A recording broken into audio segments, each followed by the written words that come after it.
தாக்குதல் குறித்து தங்களை முன்கூட்டியே எச்சரிக்கவில்லை. அமெரிக்கா மீது வளைகுடா நட்பு நாடுகள் அதிருப்தி. அமெரிக்கா, இஸ்ரேல் இணைந்து ஈரான் மீது தாக்குதல் நடத்தியதற்கு பிறகு அமெரிக்காவின் வளைகுடா நட்பு நாடுகள் கடும் அதிருப்தி தெரிவித்துள்ளதாக தகவல்கள் வெளியாகியுள்ளன. இந்த தகவல் தி நியூ இந்தியன் எக்ஸ்பிரஸ் செய்தி நிறுவனம் வெளியிட்டுள்ள செய்திக்குறிப்பில் தெரிவிக்கப்பட்டுள்ளது. மேலும் அதில் கூறப்பட்டுள்ளதாவது, அமெரிக்கா மற்றும் இஸ்ரேல் கடந்த வாரம் ஈரானை தாக்குவதற்கு முன்பு வளைகுடா நாடுகளுக்கு முன்கூட்டியே எந்த எச்சரிக்கையும் வழங்கப்படவில்லை என்று அதிகாரிகள் கூறியுள்ளனர். இதனால் Saudi Arabia, Kuwait, Bahrain, Qatar மற்றும் ஐக்கிய அரபு அமீரகம் போன்ற நாடுகள் தங்களை பாதுகாக்க போதிய நேரம் கிடைக்கவில்லை என்று குற்றம் சாட்டியுள்ளன. அமெரிக்கா மற்றும் இஸ்ரேல் தாக்குதலுக்கு பதிலடியாக ஈரான் நூற்றுக்கணக்கான ட்ரோன்கள் மற்றும் ஏவுகணைகளை வளைகுடா பகுதிகளில் ஏவியது. இதனால் பல இடங்களில் தாக்குதல்கள் நடைபெற்றதாக தகவல்கள் தெரிவிக்கின்றன.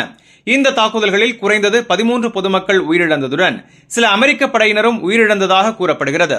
மேலும் அமெரிக்கா தனது பாதுகாப்பு நடவடிக்கைகளை இஸ்ரேல் மற்றும் அமெரிக்க படைகளை பாதுகாப்பதில் மட்டுமே அதிக கவனம் செலுத்தியது என்ற குற்றச்சாட்டும் வளைகுடா நாடுகளிடமிருந்து எழுந்துள்ளது. இதற்கிடையில் வெள்ளை மாளிகை பதிலளிக்கையில் ஆபரேஷன் எபிக் ஃபியூரி நடவடிக்கையால் ஈரானின் ஏவுகணை தாக்குதல் திறன் 90% குறைந்துவிட்டது என்று தெரிவித்துள்ளது.